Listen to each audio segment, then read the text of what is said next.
ومن يعص الله ورسوله فقد ضل ضلالا رب اشرح لي صدري ويسر لي أمري واحلل عقدة من لساني يفقهوا قولي رب زدني علما رب أوزعني أن أشكر نعمتك التي أنعمت علي وعلى والدي وأن أعمل صالحا ترضاه وأصلح لي في ذريتي إني تبت إليك وإني من المسلمين اللهم صل على محمد وعلى آل محمد كما صليت على إبراهيم وعلى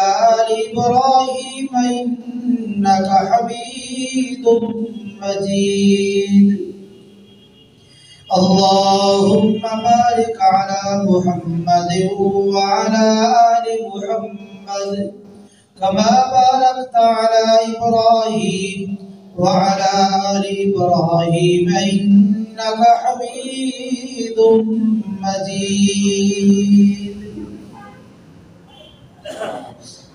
أعوذ بالله السميع العليم من الشيطان الرجيم من همزه ونفخه ونفسه بسم الله الرحمن الرحيم يا أيها الذين آمنوا اتقوا الله وكونوا مع الصادقين وقال الله تبارك وتعالى في موضع آخر قال رب بما أغويتني لأزينن لهم في الأرض ولأغوينهم أجمعين إلا عبادك منهم المخلصين قال هذا صراط علي مستقيم إن عبادي ليس لك عليهم سلطان إلا من اتبعك من الغاوين وإن جهنم لموعدهم أجمعين لها 7 أبواب لكل باب منهم جزء مقسوم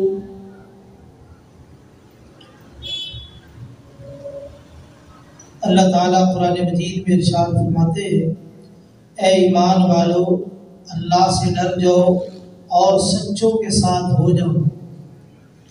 اور دوسرے مقام میں اللہ تعالیٰ فرماتے ہیں جب اللہ تعالیٰ نے ابلیس کو اپنے دربار سے نکالا تو دھکار دیا، اس نے قیامت تک کے لیے اللہ تعالیٰ سے مہلت مانگی، اللہ نے مہلت دے دی۔ اس وقت ابلیس کا جو قول تھا اللہ نے اس کو نقل کیا، اس نے کہا اے میرے رب جو تو نے مجھے گمراہ کیا ہے اس سبب سے میں زمین میں ان لوگوں کے لیے مختلف چیزوں کو مزین کروں گا ان کو گمراہ کرنے کے لیے، اور میں ان سب کو گمراہ کروں گا مگر ان میں سے جو تیرے خالص کیے ہوئے بندے ہیں ان پر میری چال نہیں چل سکے گی۔ اللہ تعالیٰ نے فرمایا کہ یہ میرا سیدھا راستہ ہے، یعنی میرے خالص بندے میرے سیدھے راستے پر چلنے والے، بے شک میرے بندے تیرے لیے ان پر کسی قسم کا کوئی غلبہ نہیں ہے مگر جو تیری پیروی کرے گمراہوں میں سے، بے شک جہنم ان سب کا ٹھکانہ ہے۔ اس جہنم کے 7 دروازے ہیں، ہر دروازے کا حصہ تقسیم کیا ہوا ہے۔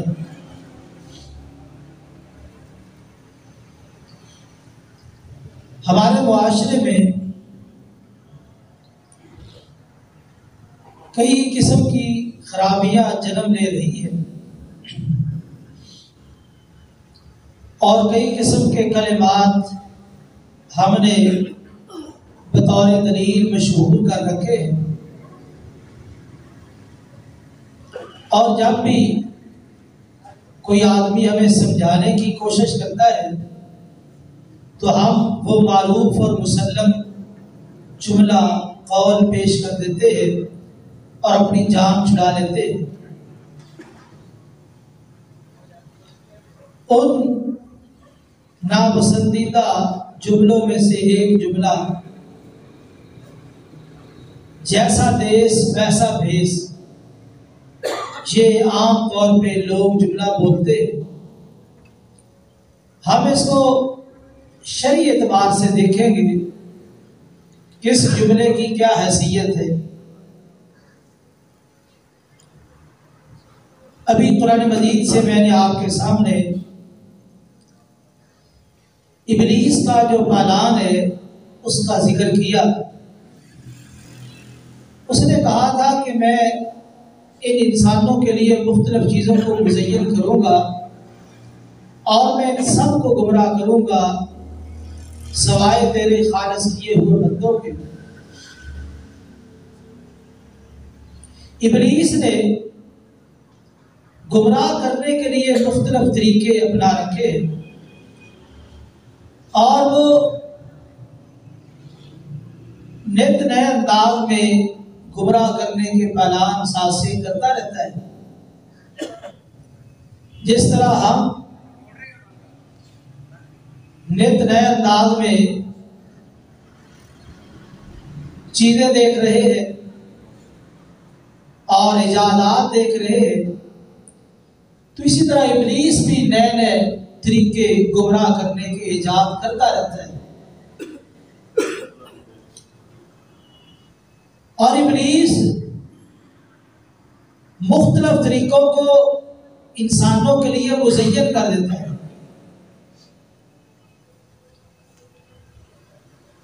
ہماری دلیل تو قرآن اور حدیث ہے، لیکن ابلیس ہمارے لیے ایسے اقوال، ایسے اعمال کو مزین کرتا ہے کہ ہم بطور دلیل مشکل کے وقت ابلیس کے اقوال اور افعال پیش کر دیتے ہیں، کیونکہ وہ ہمارے لیے مزین ہو چکے ہوتے ہیں۔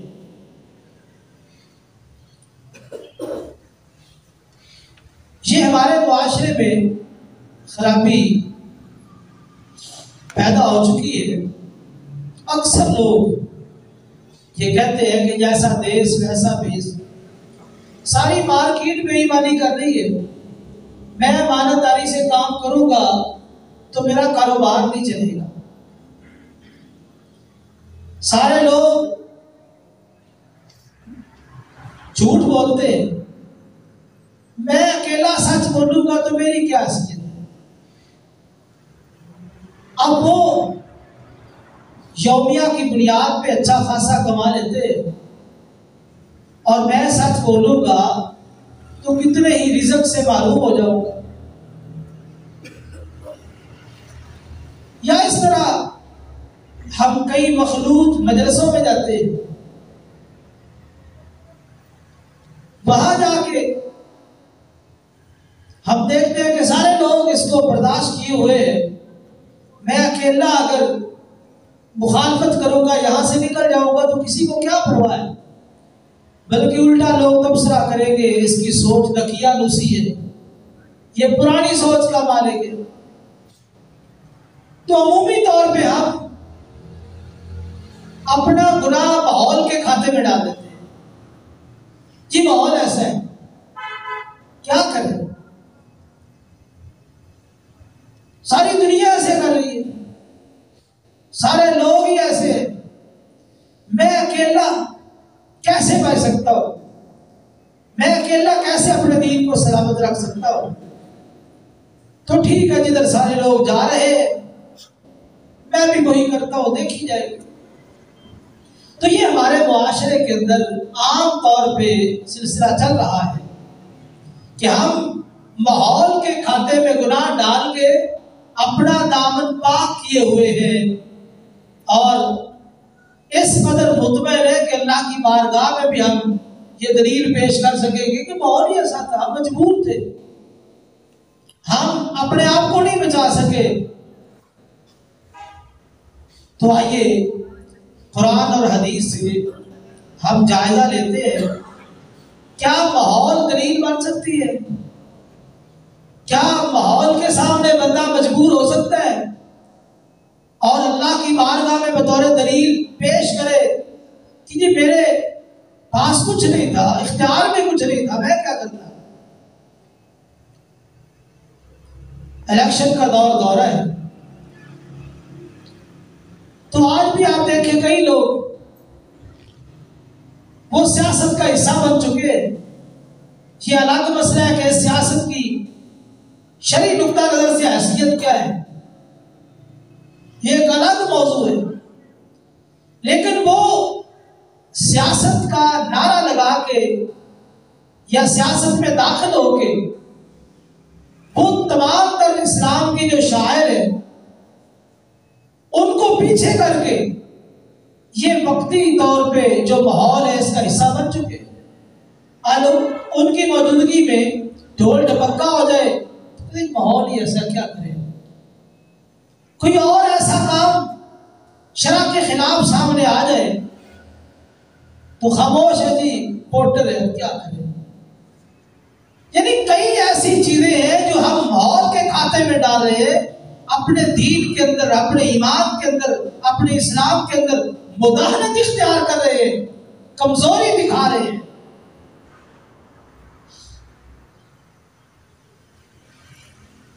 قرآن اور حدیث کے مطالعے سے ہمیں یہ بات معلوم ہوتی ہے کہ ماحول کوئی دلیل نہیں ہے، آدمی کا نظریہ، نقطہ نظر، آدمی کی فطرت، اس کو دیکھا جاتا ہے، ماحول دلیل نہیں ہے۔ اگر ماحول متاثر ہوتا تو آل فرعون میں سے ایک آدمی مومن ہو گیا، اب اس کے رشتہ دار اور اس کا تعلق آل فرعون یعنی فرعون کی خاص نسل کا آدمی تھا، تو اقربا پروری یہ بادشاہوں کی ایک واضح علامت ہے۔ اگر وہ فرعون کہ منہج اور عقیدے نظریے پہ چلتا تو شاید اسے موقع بھی حاصل ہو جاتا، لیکن یہ آل فرعون کا مومن یہ اپنے ماحول سے متاثر نہیں ہوا، بلکہ موقع آنے پہ اپنی قوم کو سمجھا رہا ہے۔ 24ویں پارے میں اللہ تعالیٰ نے بڑی تفصیل کے ساتھ آل فرعون کے مومن کی تقریر بیان کی ہے، اپنی قوم کو کہہ رہا ہے قیامت سے ڈرتے ہو، یہ خیر کی دعوت ہے، اس کو قبول کر لو۔ مختلف طریقوں سے اب اس نے اپنی قوم کو سمجھایا، جب قوم کو سمجھ نہ آئی اس نے پھر علل اعلان اپنے ایمان کا اظہار کر دیا اور ان کے ساتھ بائیکاٹ کر دیا۔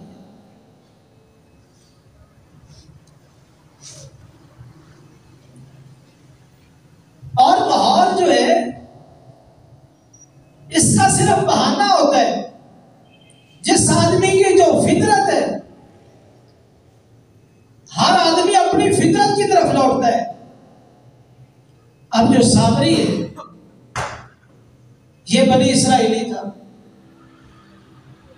موسیٰ علیہ السلام کے ساتھ شروع سے تھا، اس نے مصر کے اندر جو بنی اسرائیل پہ مظالم تھے وہ سارے دیکھے تھے،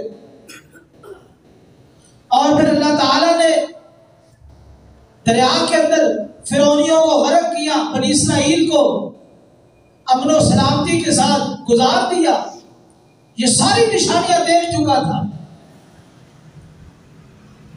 اب ماحول سے وہ متاثر نہیں ہوا۔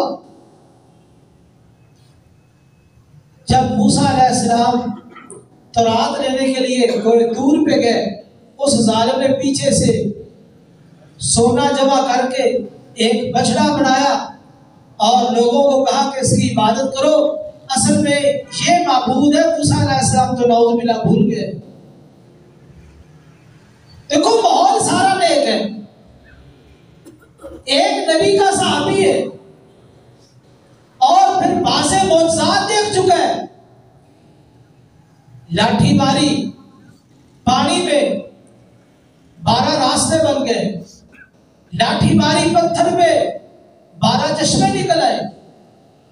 اور اللہ نے سایہ کر دیا. صبح شام من سلوا آ رہا ہے. یہ ساری نعمتیں، لیکن اس سے متاثر نہیں ہوا. جس کے دماغ میں خرابی ہو اور جس کا نقطہ نظر غلط ہو، جتنا بھی اچھا ماحول ہو وہ نہیں بدلتا. تو صابری نے بالآخر ایک بت بنا کے، بچڑا بنا کے لوگوں کو اس کی بات پہ لگایا یا نہیں لگایا؟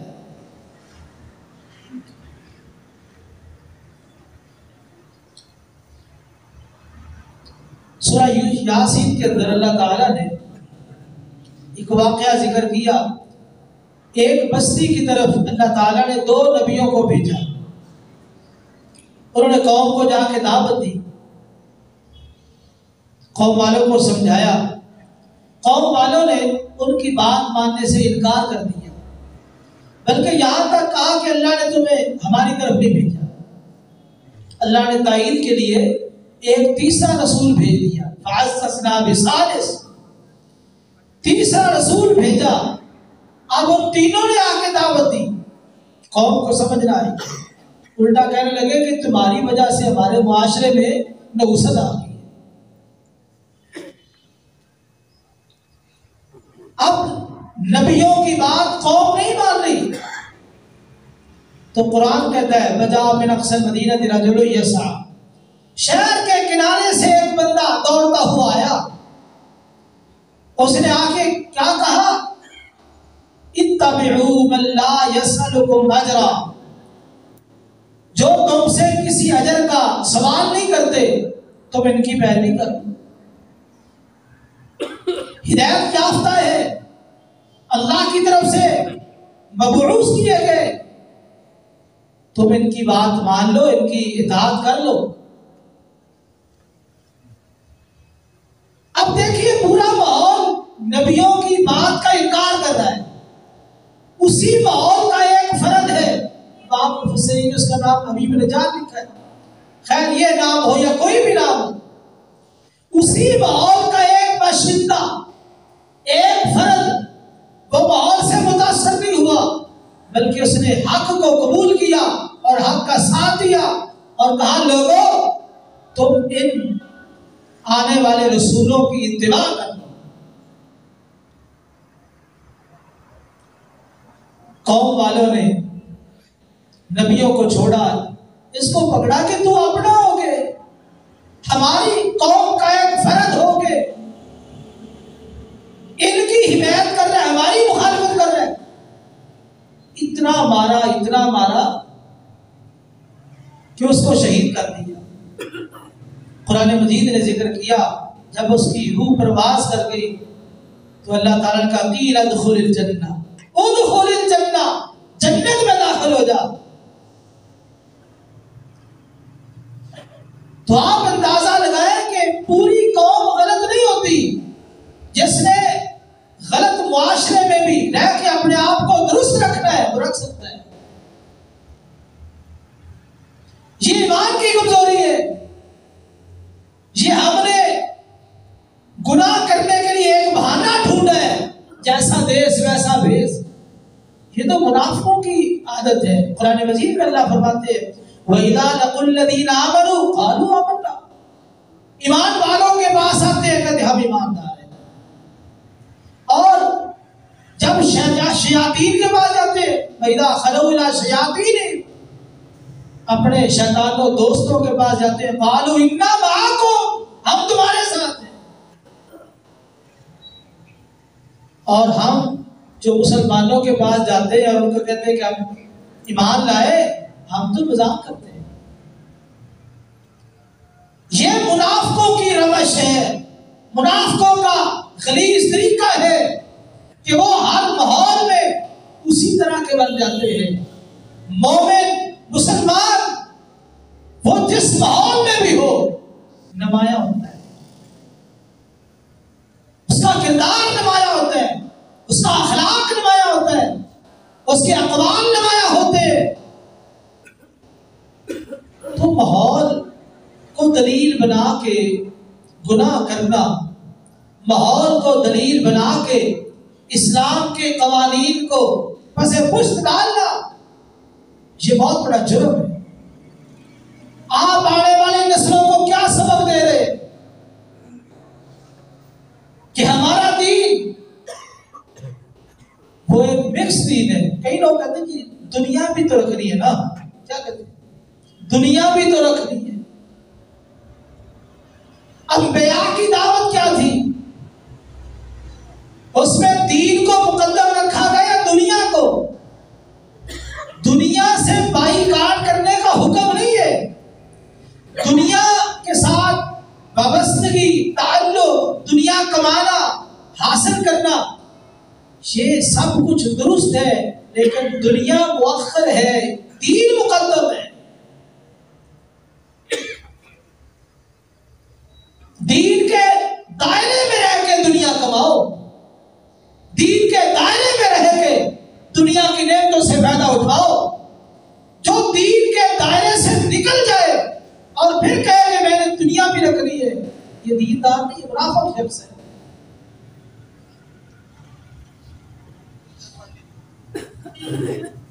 معروف واقعہ سورہ بروج میں اللہ تعالیٰ نے بیان کیا، اس واقعے کی طرف اشارہ کیا۔ نبی کریم صلی اللہ علیہ وسلم سے پہلے کا واقعہ صحیح مسلم کی حدیث ہے۔ پورا ماحول مشرکوں کا، کافروں کا، بے دینوں کا۔ جادوگر بوڑھا ہو گیا، اس نے بادشاہ کو کہا مجھے کوئی ذہین فدین بچہ دے تاکہ میں اپنا علم اس کو سکھا دوں، میرے مرنے کے بعد بھی یہ علم باقی رہے، دفن نہ ہو جائے۔ اب بادشاہ نے بڑی محنت سے ایک بچہ تلاش کیا۔ اب وہ صبح جادوگر کے پاس جادو سیکھنے کے لیے جا رہا ہے، شام کو واپس آ رہا ہے۔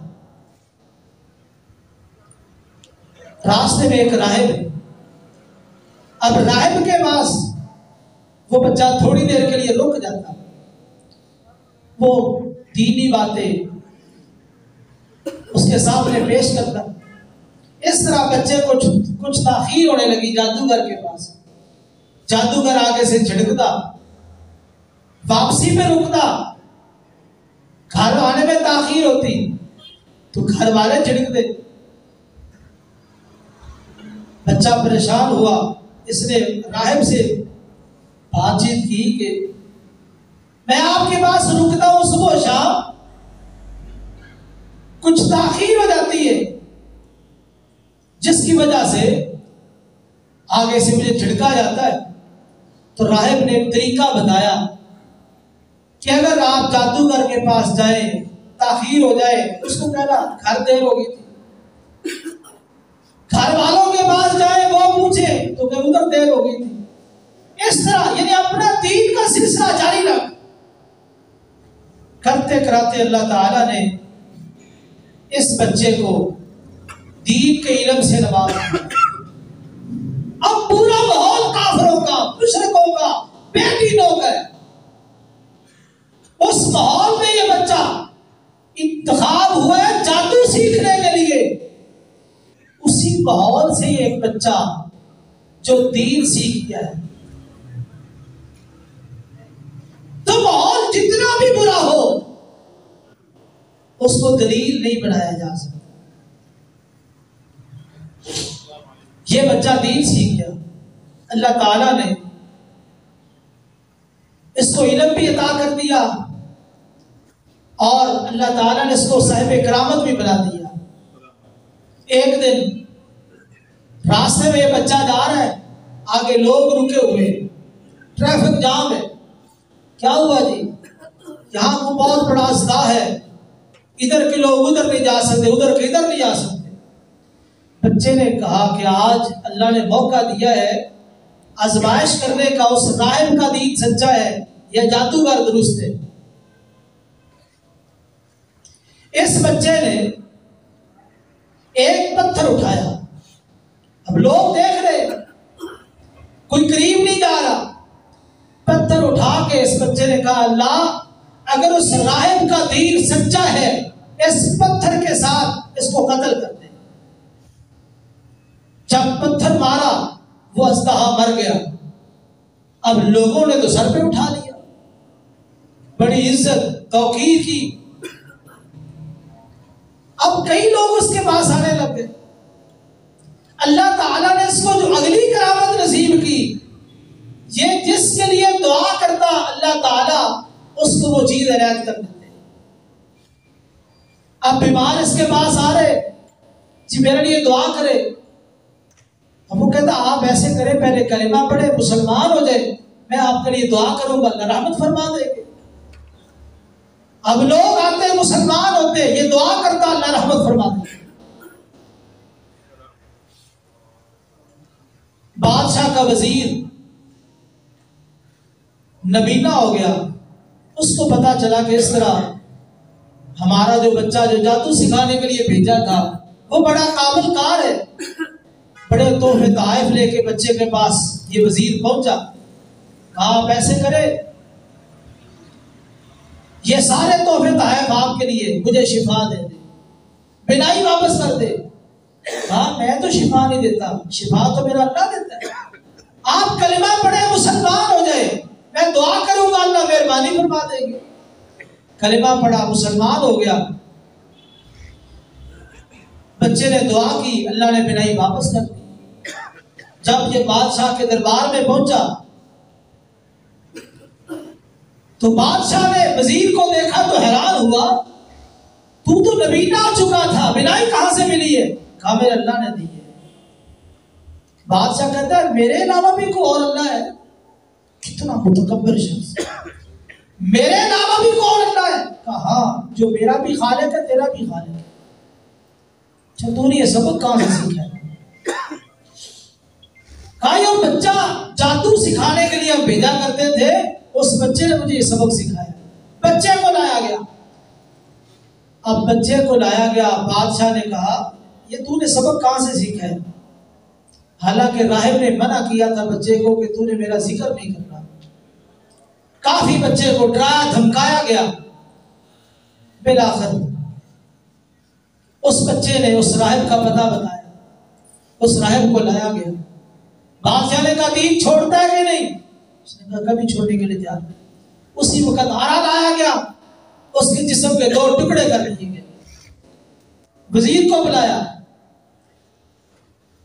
دین چھوڑ دے کہ تیرا بھی یہی حشر ہو؟ کہا نہیں، میں اپنے دین پہ قائم ہوں، جو نعمت مجھے مل چکی ہے میں اسے چھوڑنے کے لیے تیار نہیں، کٹ جانا گوارا ہے، مرنا گوارا ہے۔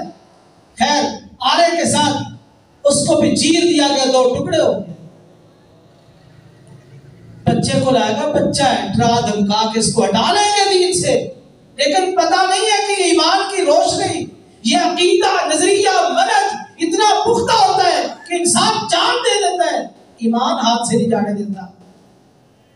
تفصیلی حدیث ہے، بچے کے پاس 4-5 بندے بھیجے، ایسے کرو دریا میں لے جاؤ، کشتی پہ سوار ہو جاؤ، دریا کے جب درمیان میں پہنچو بچے سے پوچھنا، اگر یہ دین سے بات آ جائے ٹھیک، بات نہ آئے پانی میں دھکا دے دینا، مر جائے گا۔ پہنچے،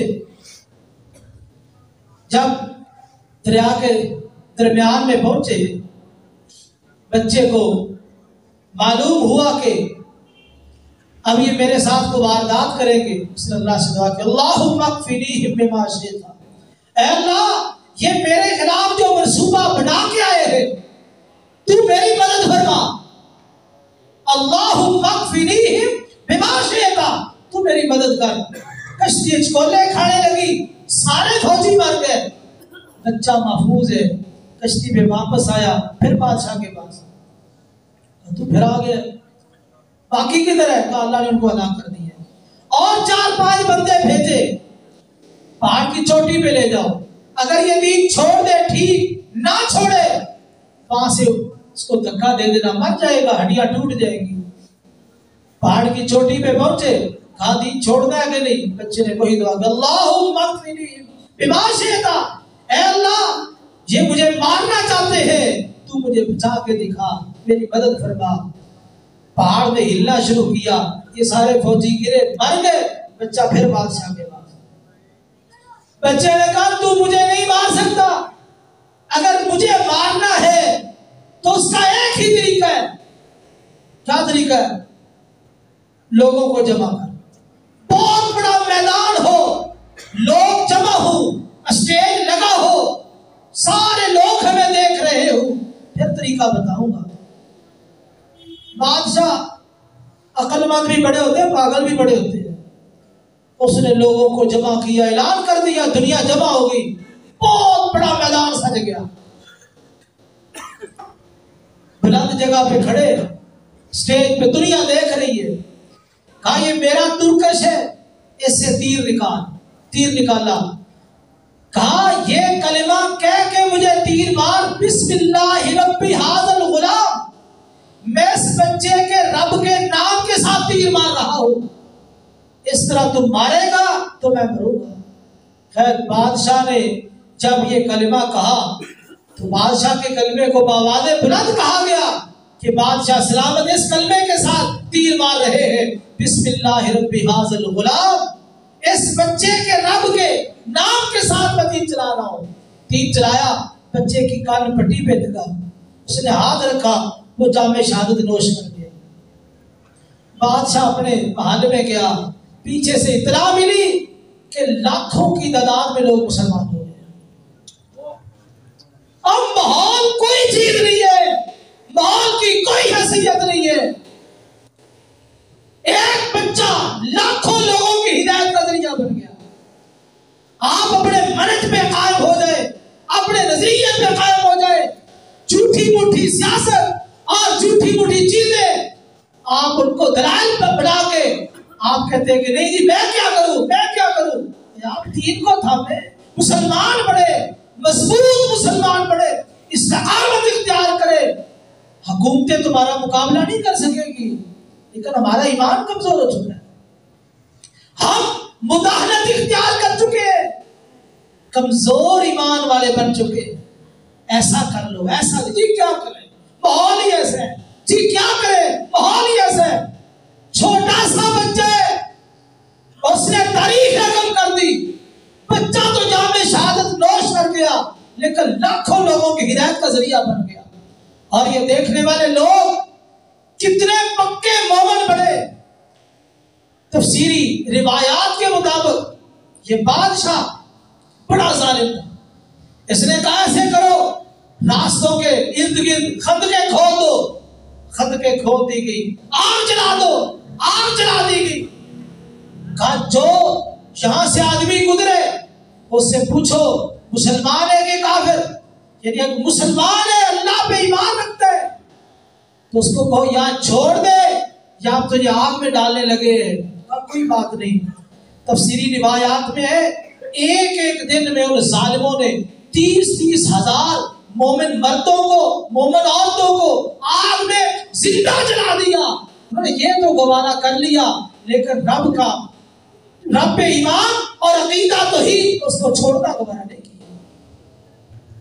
تو میرے بھائیوں ماحول کچھ نہیں ہے، اللہ نے ہم سے کام لینا ہے، دین چھوڑ کے ہم دین کا کام نہیں کر سکتے، دینی اصولوں سے ہٹ کے ہم دین کا کام نہیں کر سکتے۔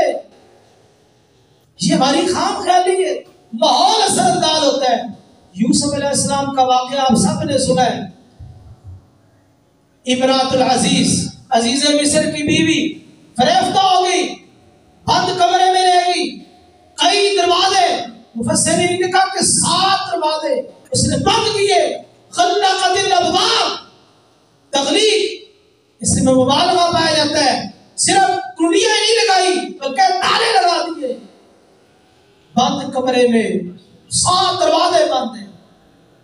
وہاں جا کے کہا ہی تلک، اب مقابلے میں یوسف علیہ السلام صحت مند ہے، تندرست ہے، حسین ہے، جمیل ہے، اور اللہ نے بڑا عروج دیا ہے حسن کے حوالے سے، اور امراۃ العزیز وہ بھی بڑی حسینہ ہے، نوجوان ہے، دعوت دے رہی ہے، کسی قسم کا ڈر نہیں ہے، عورت کی طرف سے دعوت ہے، اب پورا ماحول اس کے اندر، یہ کوئی گناہ نہیں ہے، ماحول کے اندر ایسا کوئی جرم ہی نہیں ہے، بدکاروں کا ماحول ہے. لیکن اس برے ماحول کے اندر بھی جناب یوسف علیہ السلام نے اس عورت کی دعوت کو ٹھکرایا. اس نے کہا اے طرف یوسف دیکھ دنیا مجھ پہ فریفتہ ہے لیکن میں کسی کے ساتھ بات نہیں کرتی. تو وہ شخص ہے کہ میں تجھے دعوت دے رہی ہوں. قال معاذ اللہ. سارا ماحول مختلف ہے. جناب یوسف نے ایسا کردار پیش کیا ہے. قال معاذ اللہ انہ ربی احسن مثوایا. کہا بھی اللہ کی بنا، اللہ کی بنا، میرے مالک نے میرا ٹھکانہ بڑا اچھا کیا ہے. اب یوسف علیہ السلام اس برے ماحول سے بچے کہ نہیں بچے؟ اور بچنے والے بچتے ہیں. عرب کا وہ ماحول جس کے بارے میں حدیث کی کتابوں میں آیا، بس اوقات تو 10 آدمی بیک وقت ایک بیوی سے بدکاری کرتے، بس اوقات جھنڈے لگے ہوتے دروازوں کے اوپر، جو مرضی آ جائے آ کے بدکاری کرے. ایسا ماحول عرب کا. اس ماحول میں رہ کے جناب عثمان رضی اللہ تعالیٰ کا تبصرہ، جنہوں نے بلوائیوں کو کہا تھا اور ظالموں آج تم مجھے قتل کرتے ہو، میں وہ شخص ہوں جس نے جاہلیت میں بھی اور اسلام میں بھی کبھی بدکاری نہیں کی. اتنا گندا ماحول، اس ماحول کے اندر بھی جناب عثمان رضی اللہ عنہ پاکیزہ رہ کے نہیں. جناب ابو بکر رضی اللہ تعالیٰ عنہ، اب شراب عام تھی جس طرح ہم یہ پیپسی کولا پیتے ہیں، دوسری بوتلیں پیتے ہیں، اس کے باوجود جناب ابو بکر رضی اللہ تعالیٰ عنہ نے جاہلیت میں بھی کبھی شراب نہیں پی تھی. تو یہ ماحول کچھ نہیں ہے، جیسا دیس ویسا بھیس، یہ منافقوں کا جملہ ہے. تم جہاں بھی ہو مسلمان بنو، اللہ کے غلام بنو، ادخلوا فی السلم کافہ، اسلام میں پورے کے داخل ہو جاؤ، اس کی عملی تصویر بنو. ہر ماحول میں جا کے مکس ہو جانا یہ منافقوں کا رویہ ہے، مسلمانوں کا طریقہ نہیں ہے. اور عجیب دلائل پیش کیے جاتے ہیں. یاد رکھیے اللہ کی بارگاہ میں دلیل یا رب کا قرآن ہے یا نبی کریم صلی اللہ علیہ وسلم کا فرمان ہے. یہ ماحول کوئی دلیل نہیں ہے. دھوکہ نہ کھاؤ، اپنے آپ کو مسلمان بناؤ اور مضبوط مسلمان بناؤ. اور ایک ہدہد پرندہ ہے، وہ سبا علاقے میں گیا. آج یورپ میں باہر کے لوگ چلے گئے، ادھر آ کے تعریفیں کرتے ہیں، بڑے ترقی یافتہ ملک ہے، بڑا ڈسپلن ہے، یہ ہے وہ ہے، بڑے خیر خواہ لوگ ہیں، ان کی تعریفیں کرتے رہتے ہیں. ہدہد سبا علاقے میں گیا، بڑا ترقی یافتہ ملک ہے، بہت سہولیات ہے. ہدہد کو ان کی ترقی نظر نہیں آئی، ہدہد کو ان کی باقی چیزیں نظر آئی لیکن وہ متاثر نہیں ہوا. ہدہد نے آ کے جو سب سے بڑی بات کی، قائمی وجدت امرأة تملکہم وأوتیت من کل شیء ولہا شنادید. میں نے ایک بی بی کو پایا، وہ ان کی حکمرانی کر رہی ہے، ہر قسم کی چیز ان کے پاس ہے، اس کو بہت بڑا تخت ہے. لیکن مسئلہ کیا ہے؟ مسئلہ یہ ہے یسجدون للشمس من دون اللہ، وہ اللہ کو چھوڑ کے سورج کے سامنے سجدہ ریز ہو رہے ہیں. ہدہد کو ان کی ترقی اور ان کی باقی چیزیں متاثر نہ کر سکی. ہدہد کو جو پریشانی لائق ہوئی، یہ مشرک لوگ ہیں، سورج کو سجدہ کر رہے ہیں. آج یہ پڑھے لکھے مسلمان کسی ملک میں چلے جائے بس ان کی تعریفیں، یار مقدونوں کی تعریفیں، اپنے ملک کو گندا ثابت کرنا اور ان کو اچھا ثابت کرنا. اور جس کے پاس عقیدہ توحید نہیں ہے، جس کے پاس اسلام نہیں ہے، جسے استنجا کرنے کا طریقہ نہیں آتا، وضو کرنے کا طریقہ نہیں آتا، غسل کرنے کا طریقہ نہیں آتا، تو اس کی ترقی کی باتیں کرتے ہو. تو میرے بھائیوں، ماحول کوئی دلیل نہیں ہے. آپ جانتے ہیں افریقہ کی جو کرکٹ کو بھی ٹیم ہے، اس کے اندر ایک مسلمان آدمی ہے، آج وہ داڑھی رکھے ہوئے ہیں، کسی شراب کی محفل میں حاضر نہیں ہوتا، اس کی بیوی بھی باپ پردہ ہو کے آتی ہے. آسٹریلیا کی ٹیم میں ایک کھلاڑی ہے، مسلمان ہے، اسلام کا پابند ہے افریقہ کی ٹیم میں، تو میرے بھائیوں جس نے مسلمان بننا ہے اس نے بڑھ کے رہنا ہے، ماحول جیسا بھی ہو۔ اور جب آپ ڈٹ جائیں گے، آپ فرد واحد نہیں ہے، آپ ایک ملت ہے، ایک قوم ہے۔ آپ کی وجہ سے اللہ تعالیٰ ایک پوری نسل تیار کر دیں گے۔ ایک چھوٹے بچے کی وجہ سے لاکھوں لوگ مسلمان ہو گئے۔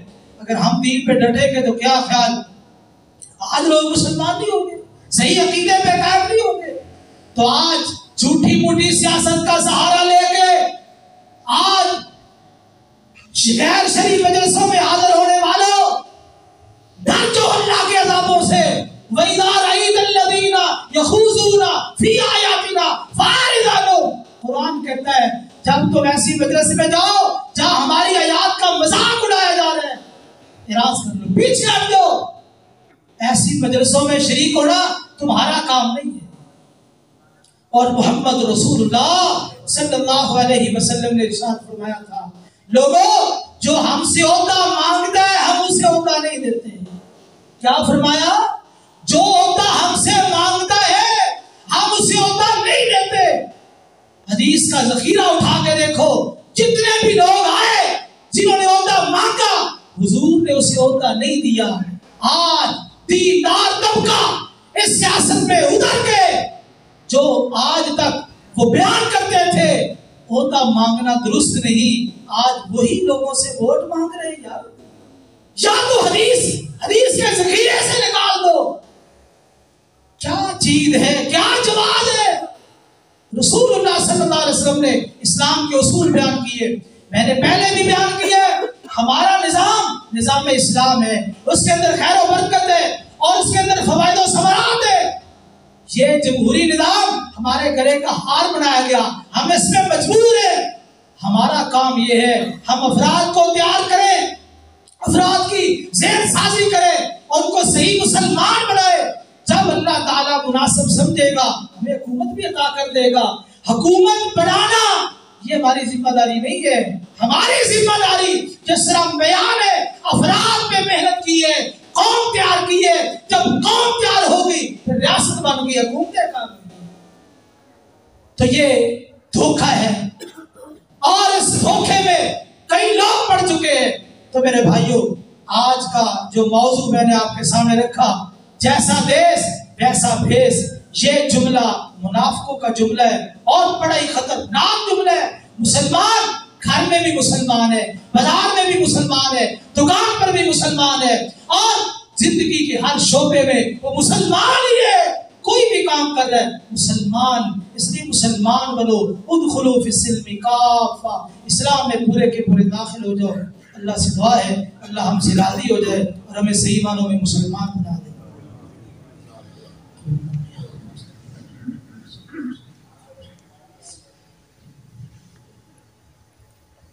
ان الحمد للہ